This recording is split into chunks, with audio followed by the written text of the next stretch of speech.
یہ وہ دور تھا جب فرعون اپنے آپ کو معبود کہلواتا تھا، جب اس کے ایک اشارے پر زندگیاں ختم کر دی جاتی تھیں۔ اسی محل میں ایک ایسی خاتون کو زبردستی داخل کیا گیا، حضرت آسیہ بنت مزاحم رضی اللہ عنہا۔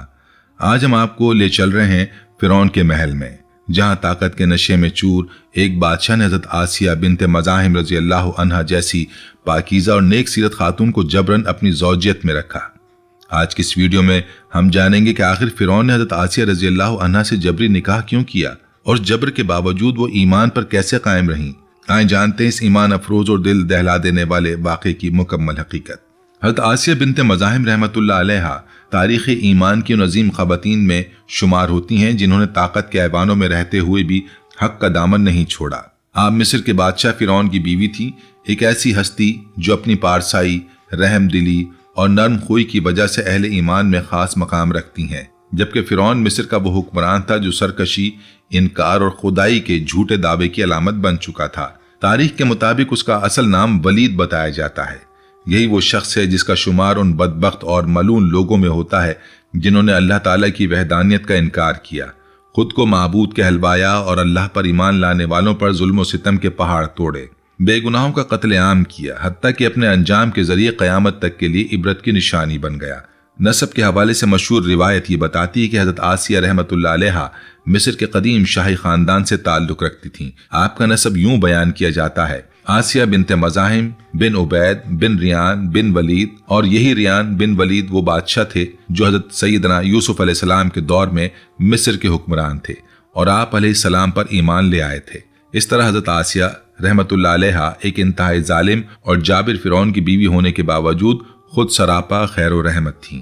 شاہی محل، بے پناہ دولت، خادموں کی قطاریں اور آسائشوں کی فراوانی بھی آپ کے دل میں غرور پیدا نہ کر سکی، بلکہ آپ کا دل فقیروں اور مسکینوں کی محبت سے لبریز رہتا تھا۔ آپ کھلے دل سے صدقہ خیرات کیا کرتی تھیں، محتاجوں کی خبرگیری کرتیں، اور اسی وجہ سے اہل علم نے آپ کو ام المساکین یعنی محتاجوں کی ماں اور پناہ گاہ قرار دیا۔ اگرچہ دنیاوی نعمتوں کی آپ کے پاس کوئی کمی نہ تھی، ہر وقت خدمت کے لیے لوگ موجود رہتے تھے، مگر اللہ تعالیٰ کے خاص فضل سے یہ سب نعمتیں آپ کے لیے آزمائش نہیں بلکہ شکر کا ذریعہ بنیں۔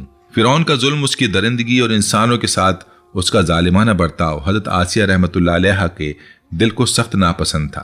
وہ اس کے کردار سے بیزار رہتی تھی۔ اقتدار کی وسعت، خزانے کی فراوانی، عیش و عشرت کی زیادتی اور طاقت کے نشے نے فرعون کو اس حد تک اندھا کر دیا تھا کہ وہ خود کو ہر حد سے بالا سمجھنے لگا اور کسی نصیحت، کسی حق اور کسی سچ کو قبول کرنے کے لیے تیار نہ تھا۔ بنی اسرائیل کے ہزاروں غریب، لاچار اور بے سہارا لوگ فرعون کے ظلم کا نشانہ بنے ہوئے تھے۔ اس نے سب کو غلام بنا رکھا تھا، ان کے ساتھ ایسا سلوک کیا جاتا تھا جو انسان تو درکنار جانوروں کے ساتھ بھی روا نہیں رکھا جاتا، کیونکہ فرعون خود کو معبود کہتا تھا، اس لیے وہ ہر انسان کو اپنی ملکیت، اپنا خریدا ہوا غلام سمجھتا تھا اور اسی غرور میں ان پر ظلم ڈھاتا رہتا تھا۔ حضرت آسیہ بنت مزاحم رحمۃ اللہ علیہا کا فرعون سے نکاح بھی کسی خوشی یا رضامندی کا نتیجہ نہیں تھا، بلکہ نہ آپ اسے پسند کرتی تھیں اور نہ ہی آپ کے والد اس رشتے پر راضی تھے، مگر فرعون نے اپنی بادشاہت، طاقت اور جبر کے بل پر یہ نکاح مسلط کیا۔ اس کے باوجود اللہ تعالیٰ نے حضرت آسیہ رحمۃ اللہ علیہا کو اس ظالم کے شر سے محفوظ رکھا اور وہ آپ کے قریب ہونے پر بھی قادر نہ ہو سکا۔ یہ بات سیرت حلبیہ میں بیان کی گئی ہے۔ اسی بنا پر آپ کی کوئی اولاد نہ ہوئی، اور بعض روایت میں جس بچی کا ذکر فرعون کی بیٹی کے طور پر ملتا ہے، اس کے بارے میں یہ بتایا گیا کہ وہ حقیقی نہیں بلکہ لے پالک تھی۔ حضرت آسیہ رحمۃ اللہ علیہا کو یہ عظیم شرف بھی حاصل ہے کہ آپ ہی نے حضرت سیدنا موسیٰ علیہ السلام کا نام رکھا۔ اب ہم اس واقعے کو مختصر وضاحت کے ساتھ بیان کرتے ہیں۔ فرعون نے خوفناک خواب دیکھا جس کی تعبیر اس کے نجومیوں نے یہ بتائی کہ بنی اسرائیل میں ایک بچہ پیدا ہوگا جو اس کی سلطنت کی جڑیں ہلا دے گا۔ اسی خوف کی بنیاد پر فرعون نے حکم صادر کر دیا کہ بنی اسرائیل میں پیدا ہونے والا ہر لڑکا قتل کر دیا جائے۔ اس مقصد کے لیے فرعونی حکومت نے باقاعدہ ایک منظم نظام قائم کیا۔ دائیوں کو مقرر کیا گیا جو حاملہ خواتین کی نگرانی کرتیں اور پیدا ہونے والے بچوں کی اطلاع دیتیں۔ انہی دائیوں میں سے ایک حضرت موسیٰ علیہ السلام کی والدہ کی قریبی سہیلی بھی تھی۔ اللہ کے حکم سے حضرت موسیٰ علیہ السلام کا حمل مدت تک پوشیدہ رہا اور کوئی ظاہری علامت ظاہر نہ ہوئی۔ جب والدہ موسیٰ کو محسوس ہوا کہ ولادت کا وقت قریب ہے تو آپ نے خفیہ طور پر اپنی دوست دائی کو بلایا۔ جب وہ پہنچی تو آپ نے کہا، میرے پیٹ میں ایک بچہ ہے اور آج مجھے تمہاری دوستی اور وفاداری کی سخت ضرورت ہے۔ چنانچہ جب حضرت موسیٰ علیہ السلام کی ولادت ہوئی تو آپ کے چہرے پر ایک خاص نور اور آنکھوں میں غیر معمولی چمک تھی۔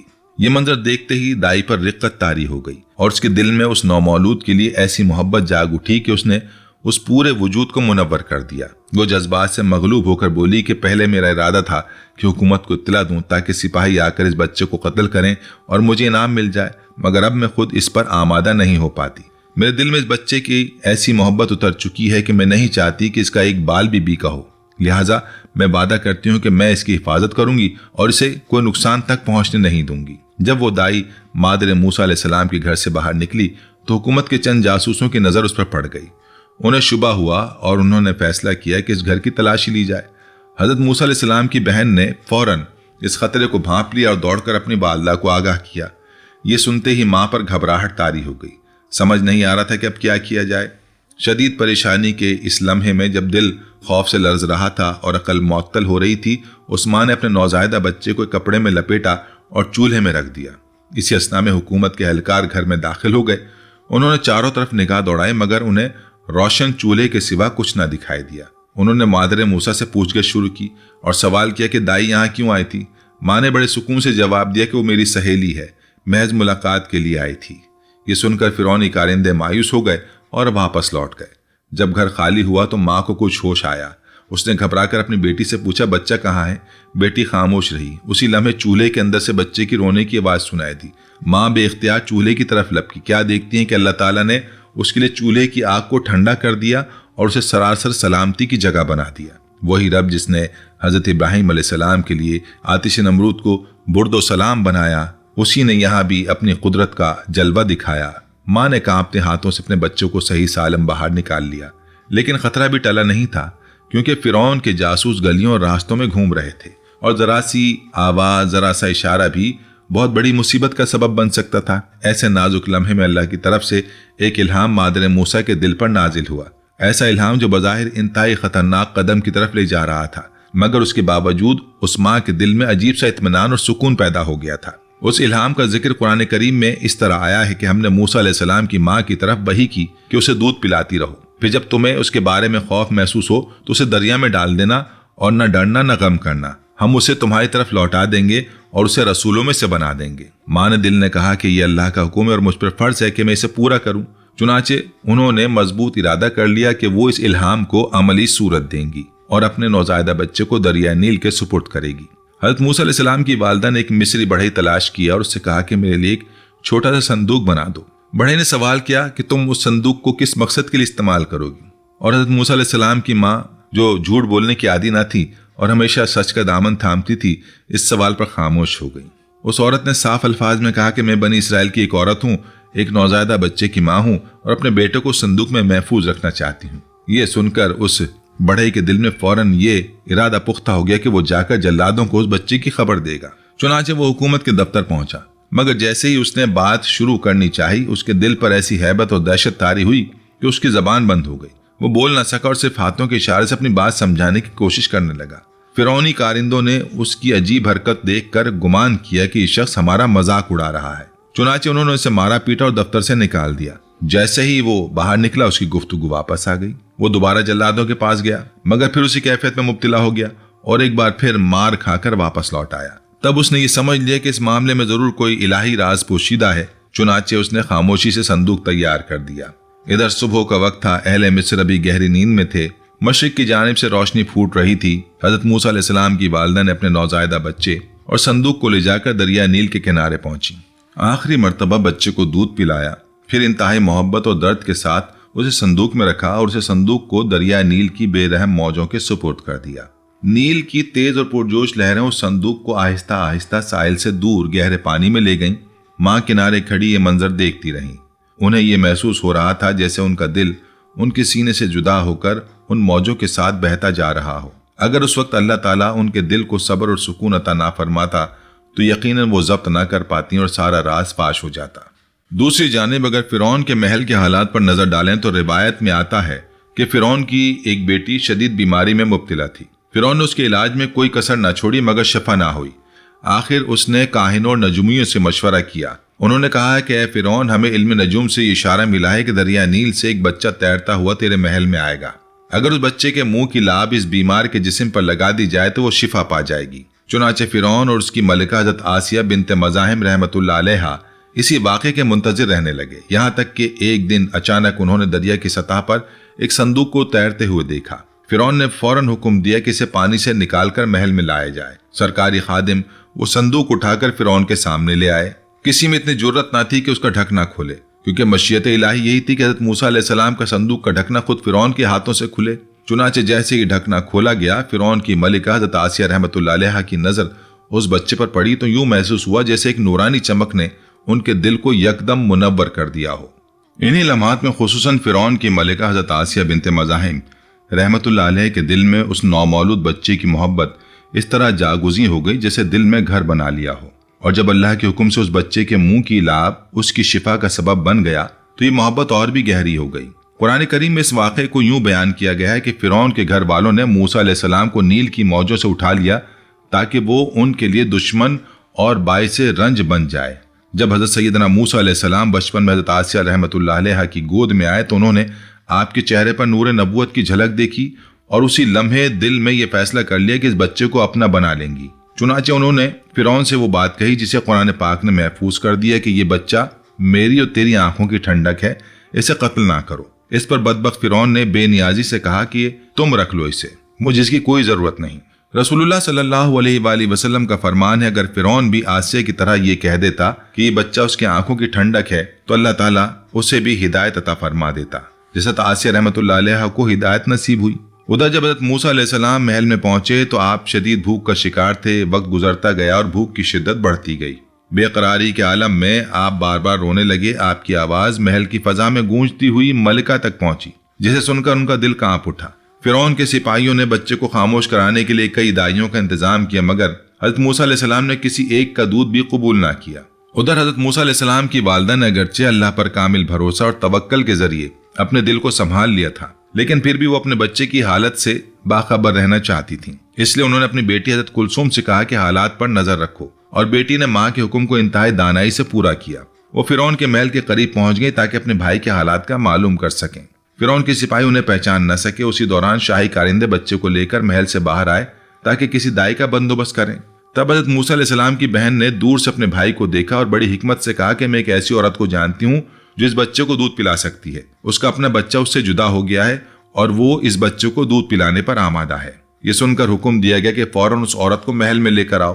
اجازت ملتے ہی حضرت کلثوم خوشی سے دوڑتی ہوئی اپنی والدہ کے پاس پہنچی، حضرت موسیٰ علیہ السلام کی سلامتی کی خبر دی اور یوں اللہ کے وعدے کے مطابق ماں اپنے بچے کے ساتھ عزت اور حفاظت کے ساتھ فرعون کے محل میں داخل ہو گئیں۔ جب حضرت موسیٰ علیہ السلام کی والدہ نے پروردگار عالم کے کیے گئے وعدے کو پورا ہوتے اپنی آنکھوں سے دیکھ لیا تو شکر الہی ادا کرتے ہوئے اللہ کے عظیم پیغمبر کو اپنی آغوش میں لے لیا اور اپنے نور نظر کو دودھ پلانا شروع کیا۔ اللہ تعالیٰ کو یہ منظور نہ تھا کہ حضرت موسیٰ علیہ السلام کسی غیر یا حرام دودھ سے پرورش پائیں، بلکہ رب کریم کی مشیت یہ تھی کہ وہ اپنی ماں کے طیب و طاہر اور پاکیزہ دودھ سے نشوونما پائیں تاکہ وقت آنے پر دشمنان خدا کے خلاف قیام کر سکیں، مشرکوں اور ظالموں کے مقابل ڈٹ جائیں۔ اسی حکمت عملی کے تحت حضرت موسیٰ علیہ السلام کو دوبارہ ماں کی آغوش محبت میں لوٹا دیا گیا۔ امام محمد باقر رحمۃ اللہ علیہ فرماتے ہیں کہ موسیٰ علیہ السلام کو ماں سے جدا ہوئے ابھی صرف 3 ہی دن گزرے تھے کہ اللہ تعالیٰ نے بچوں کو دوبارہ والدہ سے ملا دیا۔ دودھ پلانے کے بعد حضرت موسیٰ علیہ السلام کو حضرت آسیہ بنت مزاحم رحمۃ اللہ علیہ کے سپرد کر دیا گیا اور یوں آپ فرعون کے محل میں حضرت آسیہ رحمۃ اللہ علیہ کی نگرانی میں پرورش پانے لگے۔ یہ بھی اللہ تعالیٰ کی قدرت کا ایک لطیف پہلو ہے کہ حضرت آسیہ رحمۃ اللہ علیہ کا تعلق بھی بنی اسرائیل سے بتایا جاتا ہے، اور بعض روایت کے مطابق وہ رشتے میں حضرت موسیٰ علیہ السلام کی پھوپھی تھیں۔ اب بات کرتے ہیں حضرت آسیہ رحمۃ اللہ علیہ کے ایمان کی۔ یہ بات قابل غور ہے کہ ایمان لانے سے قبل بھی آپ ایک نیک، صالح اور خدا ترس خاتون تھیں۔ آپ کا دل ہمیشہ سچے عقیدے اور حق کی روشنی کی تلاش میں بے قرار رہتا تھا۔ یہ وہ زمانہ تھا جب حضرت موسیٰ علیہ السلام نے بنی اسرائیل کو کفر، شرک اور نافرمانی کے راستے میں چھوڑ کر ایک اللہ کی وحدانیت کو ماننے اور اس کی عبادت کرنے کی دعوت دینا شروع کی۔ جب فرعون کو یہ خبر پہنچی کہ موسیٰ علیہ السلام لوگوں کو ہدایت کی طرف بلا رہے ہیں تو اس نے عوام کو ایک بڑے میدان میں جمع کر لیا اور اپنے سب سے ماہر اور تجربے کار جادوگروں کو مقابلے کے لیے میدان میں اتارا۔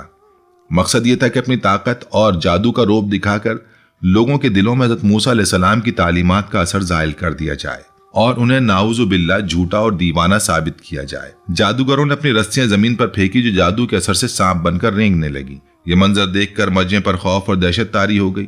اس کے جواب میں حضرت موسیٰ علیہ السلام نے اللہ کے حکم سے اپنا عصا زمین پر ڈالا تو وہ ایک عظیم اژدہا بن گیا اور اس نے پل بھر میں تمام جھوٹے سانپوں کو نگل لیا۔ جادوگر یہ منظر دیکھ کر سچ کو پہچان گئے اور فوراً حضرت موسیٰ علیہ السلام پر ایمان لے آئے، مگر فرعون کے دل میں ایمان کی روشنی پیدا ہونے کے بجائے سرکشی اور غضب مزید بھڑک گیا۔ اس نے توبہ اور رجوع کی راہ اختیار کرنے کے بجائے حضرت موسیٰ علیہ السلام اور ان پر ایمان لانے والوں پر ظلم و ستم کے دروازے کھول دیے اور ان پر زمین تنگ کر دی۔ ادھر فرعون کی زوجہ حضرت آسیہ بنت مزاحم رحمۃ اللہ علیہا نے جب یہ ایمان افروز واقعات دیکھے اور حضرت سیدنا موسیٰ علیہ السلام کی تعلیمات کی سچائی کو پہچان لیا تو دل کی گہرائی سے فوراً ایمان لے آئیں، مگر وہ اس حقیقت سے بخوبی واقف تھیں کہ اس سرزمین میں حق اور ایمان کی راہ اختیار کرنا کسی کے لیے آسان نہ تھا، اور پھر وہ تو خود فرعون کے محل میں رہتی تھیں، اسی لیے انہوں نے اپنے شوہر سے اپنے ایمان کا اظہار نہ کیا۔ فرعون نے اپنے گھر کی خدمت کے لیے کنگھی کرنے والی مقرر کر رکھی تھی، یعنی وہ عورت جو بال سنوارتی، کنگھی کرتی اور آرائش کا کام انجام دیتی تھی۔ یہ کنگھی کرنے والی دل سے فرعون کو نہیں بلکہ اللہ تعالیٰ کو اپنا حقیقی رب مانتی تھی۔ ایک دن ایسا ہوا کہ فرعون کی بیٹی کے بال سنوارتے ہوئے اچانک اس کے ہاتھ سے کنگھی گر گئی اور بے اختیار اس کی زبان سے بسم اللہ نکل گیا۔ فرعون کی بیٹی نے چونک کر پوچھا، کیا میرا باپ فرعون خدا نہیں؟ کنگھی کرنے والی نے انتہائی اطمینان سے جواب دیا، نہیں، تمہارا باپ خدا نہیں بلکہ میرا، تمہارا، تمہارے باپ کا اور تمام جہانوں کا رب تو اللہ سبحانہ تعالیٰ ہے۔ بچی نے پھر سوال کیا کہ کیا یہ بات میں اپنے باپ کو بتا دوں؟ کنگھی کرنے والی نے کہا، ہاں، سچ بتا دینا چاہیے۔ جب یہ بات فرعون تک پہنچی تو اس نے فوراً اس عورت کو دربار میں طلب کیا۔ سامنے آتے ہی فرعون نے غرور سے پوچھا، کیا میں خدا نہیں ہوں؟ کنگھی کرنے والی نے دو ٹوک جواب دیا، نہیں، میرا رب تو اللہ تعالیٰ ہے۔ فرعون نے بار بار یہی سوال دہرایا مگر ہر مرتبہ جواب وہی رہا۔ اس پر فرعون غضب میں آ گیا اور خادموں کو حکم دیا کہ ایک بڑا برتن لایا جائے اور اسے سخت گرم کیا جائے۔ پھر اس نے حکم دیا کہ اس عورت کے بچوں کو اس کے سامنے ایک ایک کر کے اس آزمائش میں ڈالا جائے تاکہ وہ ایمان سے پھر جائے، مگر وہ ماں صبر و استقامت کی چٹان بنی رہیں۔ اس کے بچے اس کی آنکھوں کے سامنے قربان کیے گئے اور اس پر ایسا امتحان آیا جس کا تصور بھی دل کو لرزا دیتا ہے۔ ایک ماں جو اپنے بچوں کی ہلکی سی تکلیف میں بھی تڑپ اٹھتی ہے، اس کے لیے اپنے لختے جگر کو یوں آزمائش میں دیکھنا کس قدر صبر آزما تھا، مگر اس کے باوجود اس عورت نے توحید کا دامن نہ چھوڑا اور اپنے رب پر کامل یقین کے ساتھ ثابت قدم رہیں۔ اب خادموں نے اس عورت کی گود سے اس کے آخری شیرخوار بچے کو چھیننے کی کوشش کی جو بھی دودھ پیتا تھا۔ یہ منظر دیکھ کر ماں کی ممتا تڑپ اٹھی اور فریاد کرنے لگی کہ تم میرے سب بیٹوں کو ختم کر چکے ہو، اس معصوم کو اس بے رحمی سے نہ مارو۔ قریب تھا کہ وہ مظلوم عورت اپنے بچے کی جان بچانے کے لیے دل میں کمزوری محسوس کرتی، اللہ تعالیٰ کے حکم سے اس شیرخوار کو گویائی عطا ہوئی اور اس نے انتہائی ایمان افروز کلمات کہے، اے ماں غم نہ کرو، انہیں اپنا کام کرنے دو، یقیناً دنیا کا عذاب آخرت کے عذاب کے مقابلے میں کچھ بھی نہیں۔ یوں اللہ پر ایمان کی پاداش میں اس عورت کے بچوں کو اس کی آنکھوں کے سامنے شہادت دی گئی۔ حضرت عبداللہ بن عباس رضی اللہ عنہما بیان فرماتے ہیں کہ 4 بچوں نے بچپن میں کلام کیا، ان میں حضرت عیسیٰ بن مریم علیہ السلام، صاحب جری کے معاملے کا بچہ، حضرت یوسف علیہ السلام کے واقعے میں گواہی دینے والا بچہ اور فرعون کی بیٹی کی کنگھی کرنے والا بیٹا شامل ہے۔ بچوں کے بعد اس ماں کو بھی شہادت نصیب ہوئی۔ جب فرعون اس واقعے کے بعد محل میں آیا تو اس نے اپنی بیوی حضرت آسیہ بنت مزاحم رحمۃ اللہ علیہ کو فخر سے بتایا کہ اس نے کس طرح ایک اللہ کو ماننے والی خادمہ کے بچوں کو اس کی آنکھوں کے سامنے سزا دی۔ یہ سن کر حضرت آسیہ رحمۃ اللہ علیہ جو اب تک اپنا ایمان چھپائے ہوئے تھیں، لرز اٹھیں اور بے ساختہ کہہ اٹھیں کہ تیرے لیے ہلاکت ہو، کون سی چیز ہے جو تجھے اللہ کے مقابل سرکشی اور گمراہی پر ابھار رہی ہے؟ فرعون یہ سن کر چونک گیا اور کہنے لگا کہ تو بھی اس شخص کی باتیں سن کر کسی جنون میں مبتلا ہو گئی ہے۔ حضرت آسیہ رحمۃ اللہ علیہ نے صاف جواب دیا کہ یہ جنون نہیں، وہ اللہ کے نبی ہیں اور ان کی باتیں سراسر حق ہیں۔ اس کائنات کا مالک تو فرعون نہیں بلکہ اللہ سبحانہ تعالیٰ ہے۔ جب فرعون پر اپنی بیوی کے ایمان کا انکشاف ہوا تو اس نے پہلے تانوں اور دباؤ کے ذریعے اسے عقیدے سے ہٹانے کی کوشش کی، پھر آسیہ رحمۃ اللہ علیہ کی والدہ سے کہا کہ وہ اپنی بیٹی کو سمجھائیں۔ ماں نے تنہائی میں نصیحت کی مگر حضرت آسیہ رحمۃ اللہ علیہ نے حق چھوڑنے سے انکار کر دیا۔ کچھ عرصے ظلم و اذیت کا سلسلہ جاری رہا، پھر ایک دن فرعون نے سخت آزمائش کا حکم دیا اور اسی راہ میں حضرت آسیہ رحمۃ اللہ علیہ نے شہادت پائی۔ حافظ ابن حجر رحمۃ اللہ علیہ فرماتے ہیں کہ فرعون کی بیوی حضرت آسیہ رحمۃ اللہ علیہ نے دنیا کی نعمتوں، عیش و اقتدار کے بدلے اللہ کی رضا، آزمائش اور شہادت کو ترجیح دی، اور حضرت موسیٰ علیہ السلام کے بارے میں ان کی فراست سچی ثابت ہوئی جب انہوں نے کہا تھا کہ یہ بچہ میری آنکھوں کی ٹھنڈک ہے۔ ناظرین، اگر آپ کو یہ واقعہ پسند آیا تو براہ کرم ہمارے چینل کو ضرور سبسکرائب کریں اور ویڈیو کو پسند کا نشان دیں تاکہ ہم آپ کے لیے مزید ایسے ایمان افروز واقعات لاتے رہیں۔ دعا: اے اللہ، ہم سب تیرے بندے ہیں، تیرے ہی در کے سوالی ہیں، تیرے ہی رحم کے طلبگار ہیں اور تیرے ہی سامنے جھکنے والے ہیں۔ تو غفور ہے، رحیم ہے، کریم ہے، تو بخشنے والا ہے، درگزر کرنے والا ہے۔ تو سب جانتا ہے، ہم کچھ نہیں جانتے۔ تو سب کچھ کر سکتا ہے، ہم کچھ بھی نہیں کر سکتے۔ یا اللہ، ہمیں اس حال میں نہ چھوڑ کہ ہم اپنے نفس کے حوالے کر دیے جائیں۔ ہمیں ہمارے گناہوں کی وجہ سے تباہ نہ کر، ہماری لغزشوں کو درگزر فرما، ہماری کوتاہیوں کو معاف فرما، ہمارے دلوں کو ہدایت دے، ہماری زبانوں کو سچائی پر قائم رکھ اور ہمارے اعمال کو اپنے لیے خالص بنا دے۔ یا رب العالمین، ہم کمزور ہیں، ہم بھولنے والے ہیں، ہم بار بار گناہ کرنے والے ہیں، مگر تو ہر بار معاف کرنے والا ہے۔ ہم نے دنیا کی محبت میں تیری یاد کو بھلا دیا، مگر اے رب تو ہمیں مت بھولا۔ ہمیں اپنے ذکر سے زندہ رکھ، اپنی عبادت میں لگا دے اور اپنے محبوب صلی اللہ علیہ وآلہ وسلم کی سنت پر عمل کرنے والا بنا دے۔ یا ارحم الراحمین، ہمیں وہ آنکھیں عطا فرما جو تیرے خوف سے اشک بار ہوں، وہ دل عطا فرما جو تیری عظمت سے کانپ اٹھے، وہ زبان عطا فرما جو ہر وقت تیرا ذکر کرے، اور وہ زندگی عطا فرما جو تیری رضا میں گزرے۔